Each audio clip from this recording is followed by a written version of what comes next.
क्या सच में सौम्या का पति जिंदा था? सौम्या और प्रकाश एक दूसरे से बहुत प्यार करते थे। दोनों साथ में ही इंजीनियरिंग की पढ़ाई कर रहे थे और साथ में ही दोनों की नौकरी एक ही कंपनी में लग गई। दोनों के घर वालों को भी उनकी शादी से कोई इतराज नहीं था। कड़वा सत्य, क्योंकि दोनों का प्रोफेशन भी एक था और दोनों के ऑफिस भी एक ही होगा। इससे अच्छा और क्या हो सकता था।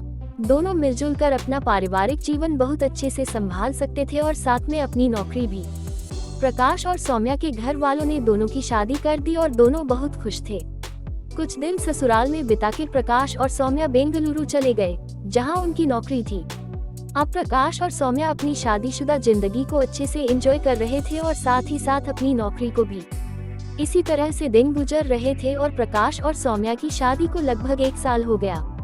सौम्या प्रेग्नेंट थी। प्रकाश बहुत खुश था कि अब उनके जीवन में उनका बच्चा आने वाला है, लेकिन होनी को कुछ और ही मंजूर था। प्रकाश और सौम्या ऑफिस के काम से दिल्ली जा रहे थे।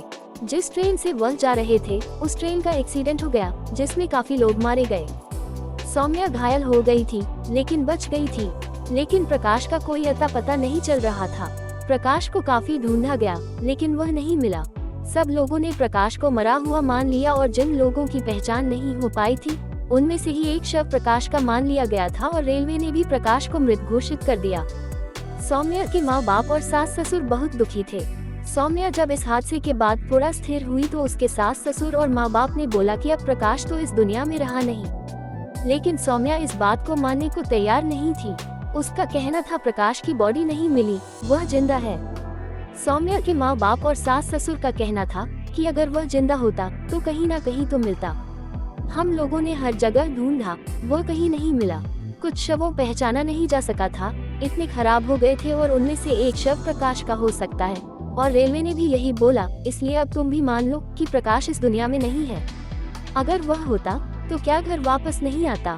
लेकिन सौम्या किसी भी कीमत पर यह मानने को तैयार नहीं थी कि प्रकाश इस दुनिया में नहीं है। सौम्या के पेट में प्रकाश की निशानी थी, जिसे कि अभी सिर्फ 1 महीने हुआ था। सौम्या के माँ बाप और सास ससुर का कहना था कि अब जब प्रकाश ही नहीं रहा तो तुम अपनी जिंदगी क्यों खराब करोगी? अभी तुम्हारी उम्र ही क्या है, तो अबॉर्शन कर लो और अपनी जिंदगी में आगे बढ़ो। लेकिन सौम्या ने बोला, आप लोग ऐसा कैसे बोल सकते हैं? मेरे प्रकाश को कुछ नहीं हुआ और अगर हो भी जाता तो भी क्या मैं इतनी जल्दी प्रकाश को भूलकर अपनी नई जिंदगी शुरू कर दूं? ऐसा कभी नहीं हो सकता। लेकिन मुझे यकीन है मेरा प्रकाश वापस आएगा। कड़वा सत्य को लाइक और फॉलो करें। सौम्या के माँ बाप और सास ससुर को ऐसा लगने लगा कि प्रकाश की मृत्यु का सौम्या को बहुत जोरदार सदमा लगा है, जिसकी वजह से उसकी सोचने समझने की शक्ति कम हो गई है। उन्होंने सौम्या को डॉक्टर से दिखाया, पर वह पूरी नॉर्मल थी। उसे अपने दिल की आवाज और अपने ईश्वर पर अधिक विश्वास था कि प्रकाश वापस आएगा। सौम्या ने बच्चे को जन्म देने का फैसला किया और बोला, मैं नौकरी करती हूँ, मैं आत्मनिर्भर हूँ, किसी के ऊपर बोझ नहीं बनूंगी, न माँ बाप पर न सास ससुर पर। मेरा बच्चा इस दुनिया में आएगा, वह मेरे प्रकाश का बच्चा है। सौम्या का इतना अधिक विश्वास देखकर सौम्या के माता पिता और सास ससुर सौम्या के साथ खड़े रहे और बोले, जैसा तुम्हें ठीक लगे, हम तुम हर कदम पर तुम्हारे साथ हैं। सौम्या अपने सुहाग के चिन्हों को अभी भी पहनती थी। वह बिंदी लगाती, सिंदूर लगाती, बिछवा पहनती, चूड़ियां पहनती। कभी कभी 1-2 बार सौम्या की सास और माँ ने इसके लिए मना किया, लेकिन सौम्या ने बोला, आप लोग कैसी बातें कर रहे हैं, मैं इन्हें कैसे निकाल दूं? मैं बोल रही हूँ ना, प्रकाश जिंदा है। देखिएगा, एक दिन प्रकाश खुद ब खुद मेरे पास वापस आएंगे। सौम्या का अटूट विश्वास देखकर सौम्या के माँ बाप और सास ससुर को लगता था, काश कि सौम्या का बोला सच हो जाता है। इतना विश्वास था सौम्या को। सौम्या का बच्चा कुछ महीनों बाद इस दुनिया में आने वाला था और सौम्या हमेशा बोलती थी, देखना मेरा बच्चा सबसे पहले अपने पापा के गोद में ही जाएगा।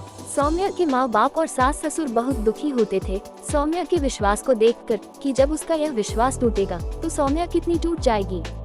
इसी तरह दिन बीत रहे थे और करवा चौथ का दिन आया। सौम्या ने करवा चौथ का व्रत रखा था। सौम्या के माँ बाप और सास ससुर ने बहुत समझाया कि वह ऐसा ना करें। जब प्रकाश इस दुनिया में है ही नहीं तो वह करवा चौथ का व्रत करके क्या करेगी? लेकिन सौम्या का कहना था कि प्रकाश इस दुनिया में है, आप लोगों को नहीं पता, वह जरूर आएगा। सौम्या के बच्चे की डिलीवरी का डेट भी आ चुकी थी और किसी भी वक्त सौम्या की डिलीवरी भी हो सकती थी। ऊपर से सौम्या ने करवा चौथ का व्रत रखा था। शाम को व्रत खोलने के समय प्रकाश की तस्वीर लेकर सौम्या उसको याद कर रही थी। सौम्या के बिल्डिंग के छत पर पड़ोसी सौम्या को देखकर यही सोच रहे थे कि देखो पति के गम में ये लड़की पागल हो गई है और मानने को तैयार नहीं कि इसका पति नहीं है, और दबी जबान में सौम्या के बारे में बातें बना रहे थे जिन्हें सुनकर सौम्या को बहुत गुस्सा आ रहा था। पर वह क्या कर सकती थी। उसने एक बार जोर से बोला, आप लोगों को जो कुछ बोलना है मेरे मुंह पर बोलिए। जब मैं बोल रही हूँ ना मेरे प्रकाश जिंदा है, तो आप लोगों को क्या हक है ये सब बातें बनाने का। क्या प्रकाश की डेड बॉडी मिली नहीं ना, तो आप लोग कैसे कह सकते हैं कि वह नहीं है। यही सब बोलते बोलते सौम्या अचानक चक्कर खाकर गिर गई और उसे लेबर पेन भी शुरू हो गया था। सौम्या अपना व्रत खोलने को थी कि उसे चक्कर आ गया और उसे लेबर पेन भी शुरू हो चुका था। सौम्या की सास ने सौम्या को संभाला और उसकी माँ से बोला, जल्दी से इसे पानी पिलाओ। और पानी का लोटा लेकर सौम्या की माँ सौम्या की तरफ आ रही थी कि किसी ने वह लोटा सौम्या की माँ के हाथ से ले लिया और सौम्या को पानी पिला दिया। जब लोगों ने उसे देखा तो किसी को अपनी आंखों पर यकीन नहीं हो रहा था। वह प्रकाश था। प्रकाश को देखकर सौम्या के सास ससुर और माँ बाप हैरान हो गए और सौम्या प्रकाश को देखते देखते कुछ बोल ही नहीं सकी और बेहोश हो गई। उसे जल्दी से अस्पताल ले जाया गया, जहाँ पर उसने एक स्वस्थ बच्चे को जन्म दिया। जब सौम्या को होश आया तो बच्चा प्रकाश की गोद में था। सौम्या ने अपने माँ बाप और सास ससुर से कहा, मैं बोलती थी ना मेरा बच्चा जब इस दुनिया में आएगा तो सबसे पहले अपने पापा की गोद में जाएगा। देखिए मेरा बोला सच हुआ ना। सौम्या की सास ने बोला, हाँ बेटा, तू तो आज के युग की सावित्री है। अपने विश्वास से अपने पति को वापस ले आई, वह भी करवा चौथ के दिन। तूने सच्चे मन से अपने पति के लिए करवा चौथ का व्रत रखा था। देख तेरा पति सही सलामत आज तेरे सामने खड़ा है और आज भगवान को भी तेरे आगे झुकना पड़ा। तेरा विश्वास इतना अधिक था बेटा, तू आज के जमाने की सावित्री है और यह सिर्फ एक पत्नी ही कर सकती है। सौम्या आज बहुत खुश थी।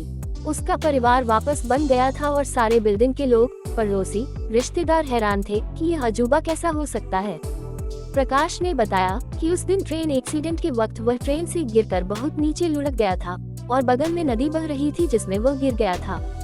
क्योंकि एक्सीडेंट के वक्त ट्रेन की रफ्तार बहुत तेजी थी और वह ट्रेन के गेट के पास खड़ा था, इसलिए ट्रेन के रुकने से पहले ही गिर गया था और लुढ़कता हुआ नदी में चला गया था, जिसकी वजह से वह बहकर कुछ आगे चला गया था और बेहोश था। गांव के एक व्यक्ति ने उसे बचाया था। कड़वा सत्य को लाइक और फॉलो करें। लेकिन उस गांव की भाषा उसे समझ में नहीं आ रही थी और उसे ठीक से कुछ याद भी नहीं आ रहा था कि उसके साथ क्या हुआ है।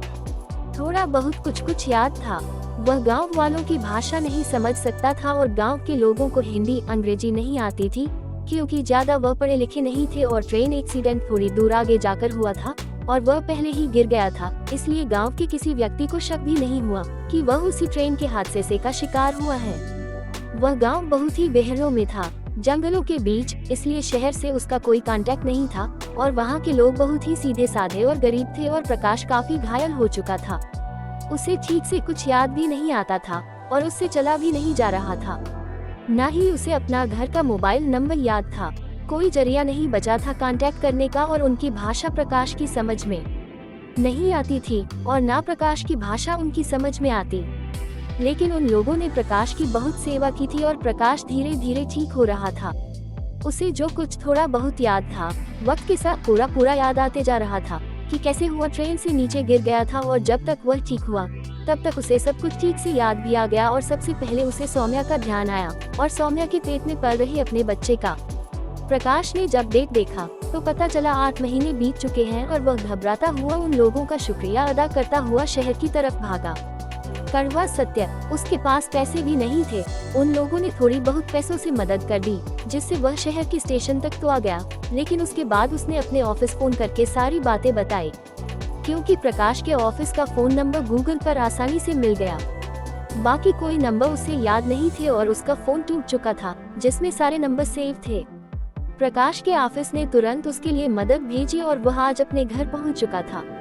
सारी बातें सुनकर किसी को यकीन नहीं हो रहा था कि ऐसा हो सकता है। ये तो सिर्फ फिल्मों में होता था, लेकिन आज करवा चौथ के दिन सौम्या को उसका सुहाग वापस मिल चुका था और साथ ही साथ करवा चौथ के दिन भगवान ने उसे उसका बच्चा भी दिया, जो आज अपने पापा की गोद में था। सच्चे विश्वास ने एक परिवार को टूटने से बचा लिया।